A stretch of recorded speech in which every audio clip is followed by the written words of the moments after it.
मेले में एक लड़का गुब्बारे पर निशाना लगा रहा था। दूसरा लड़का उसे बता रहा था कि कौन से गुब्बारे पर निशाना लगाना है। जैसे वो निशाना लगाता था, गुब्बारे पर निशाना लगता ही नहीं था, यानी कि उसका निशाना चूक जाया करता था। और ऐसा एक बार नहीं, कई बार हुआ। इस दृश्य को एक भिखारी जो पास में खड़ा हुआ था वो भी देख रहा था। तब उस भिखारी ने उस लड़के से कहा कि अगर तुम्हें कोई ऐतराज़ ना हो तो मैं देखूँ एक बार निशाना लगा के। जैसे उस लड़के ने उस भिखारी की तरफ देखा, देखकर देखते ही रह गया। हालांकि जिस भाव से उसने कहा था वो लड़का मना नहीं कर पाया। इसके बाद वो बंदूक उसे दी जाती है, यानी कि एयरगन दी जाती है। और एयरगन के बाद कहा जाता है कि निशाना बताओ किस पे लगाना है। जैसे ही निशाना लगाने वाली बात आती है, उस भिखारी को जो जो टारगेट दिए गए थे उसने हर एक टारगेट को बड़ी आसानी से भेद दिया। और इस दृश्य को उस मेले में बहुत सारे लोग जो देख रहे थे और देखकर अपने दांतों तले उंगली दबा लेते हैं, सोचने पर मजबूर हो जाते हैं कि आखिरकार एक भिखारी का निशाना इतना बढ़िया कैसे हो सकता है। दुकानदार भी हैरत में था, क्योंकि उसके पास बहुत सारे लोग जरूर आते थे, लेकिन ऐसा अचूक निशाने वाला कोई व्यक्ति उसके पास बहुत ही कम आते थे। दरअसल कुछ दिन बीत जाते हैं और बीतने के बाद उस लड़के के सामने, जो लड़का अभी कुछ दिन पहले मेले में गुब्बारे फोड़ रहा था, उसके सामने सोशल मीडिया पर एक न्यूज़ वायरल हो रही थी। और उस न्यूज़ को देखने के बाद वो लड़का हैरान हो जाता है। तुरंत अपनी माँ के पास जाता है और माँ से जाकर पूरी कहानी बयां करता है कि मेले में मुझे यही व्यक्ति मिला था। दरअसल ये भिखारी नहीं, ये तो अधिकारी है।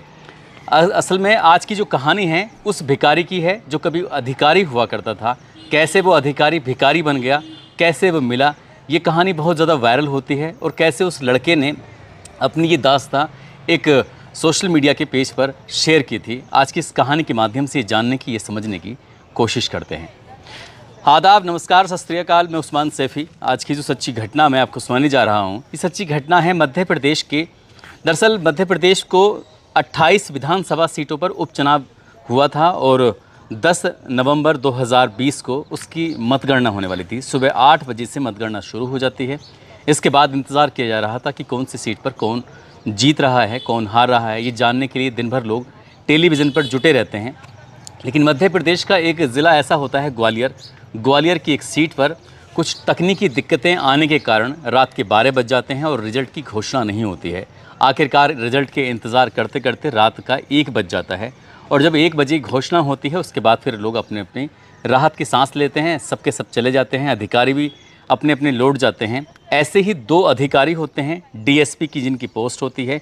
एक का नाम रत्नेश कुमार तोमर होता है और दूसरे अधिकारी, यानी कि दूसरे भी डीएसपी साहब होते हैं, विजय भदौरिया। दोनों अपनी गाड़ी में बैठे हुए थे।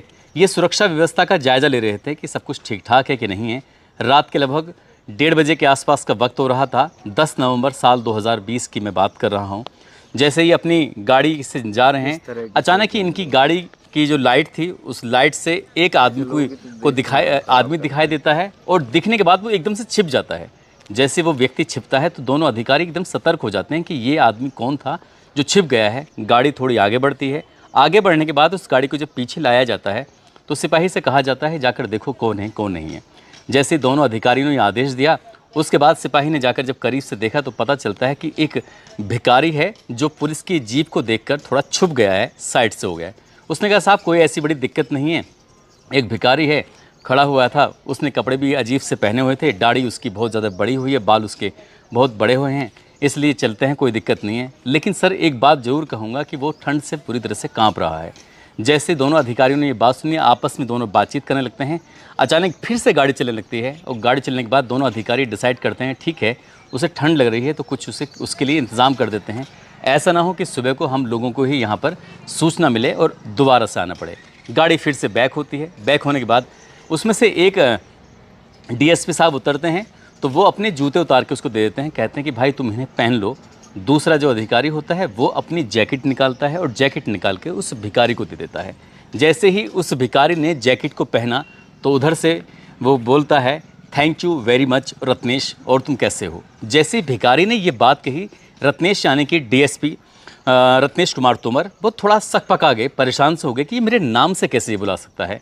तो उसे पूछा तुम कौन हो। तभी वो मुस्कुराने लगता है, हल्की सी मुस्कुराहट के साथ कहता है कि शायद तुमने मुझे पहचाना नहीं, मेरा नाम मनीष मिश्रा है। जैसे ही मनीष मिश्रा के बारे में ये बात सामने आती है, 50 साल का वो व्यक्ति, दाढ़ी उसकी बड़ी हुई है, बाल उसके बड़े हुए हैं, कपड़े उसके तन पे थे लेकिन फटे हुए, ठंड से वो कांप रहा है।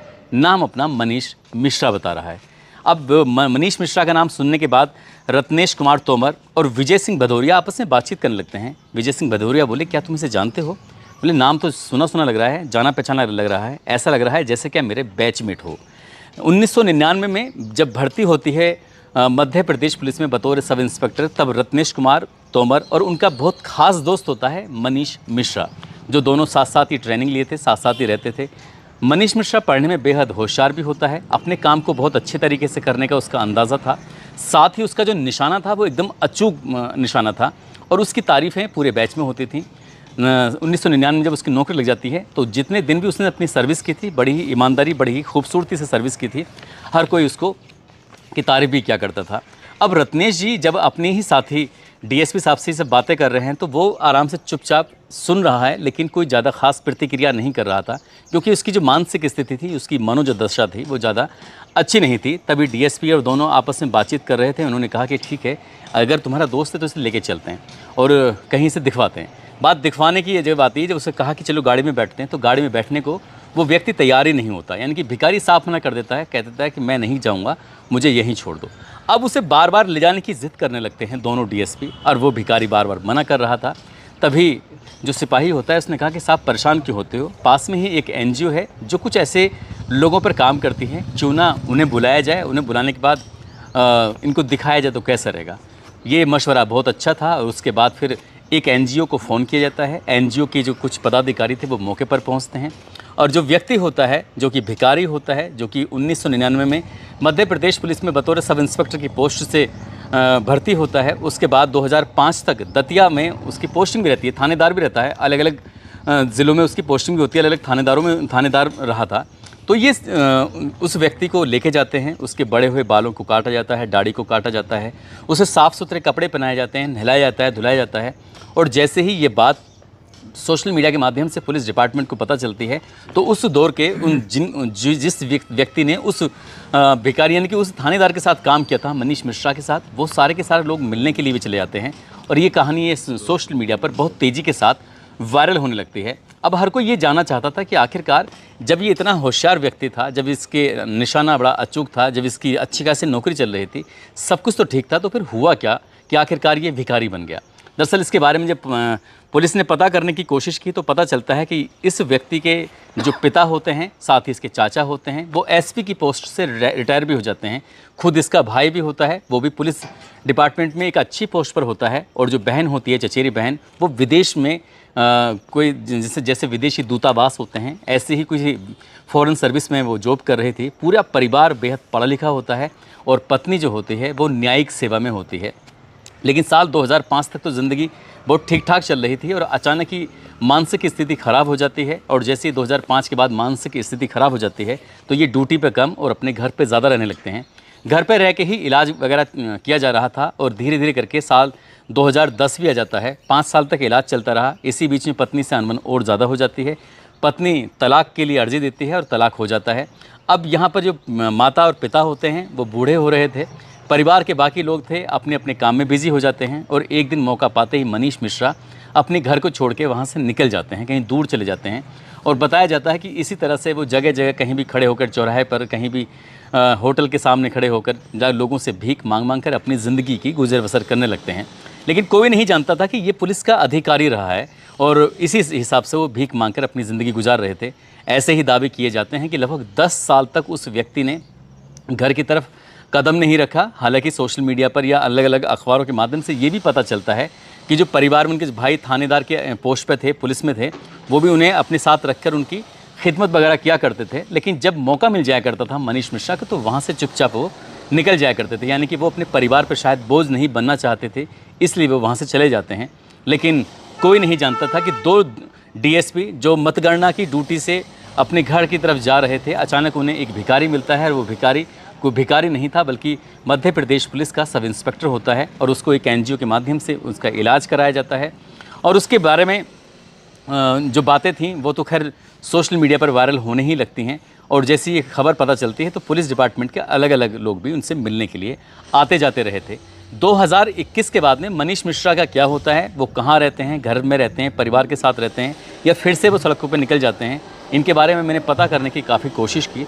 जो भी हमारे लोग वीडियो देख रहे हैं, यदि उनको इस बारे में जानकारी है तो ज़रूर कमेंट करें, ज़रूर बताएं कि वो आजकल की स्थिति में हैं।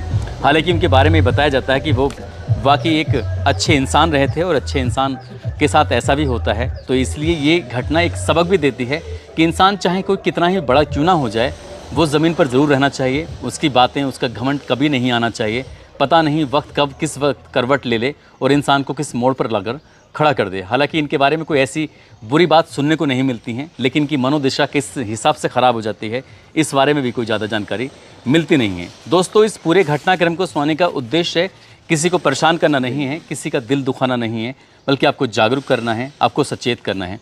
और जाते जाते आयशा खान, डॉक्टर नरेंद्र तोमर, मोहम्मद तौसीफ़, उस्मान अब्बास अली, मोइन अब्दुल कादिर, अरशद खान, जावेद खान, गोपाल श्रीवास्तव, जमाल खान, अजरुद्दीन अहमद, उनकी बेटी सादिया खातून हैं, राजवीर सिंह पोसवाल, पुनीत कुमार, कोमल चौहान, राजदीप सिंह, संगीता कुमारी, अंजू मेहरा, गुफरान अहमद, रज्जाक अली, रंजीत सिंह, अरविंद कुमार, सद्दाम खान, नूर आलम, मोनू कुमार, इन लोगों ने नाम लेने की अपील की थी। आप सब लोग अपना ख्याल रखें, सुरक्षित रहें। जय हिंद, जय भारत।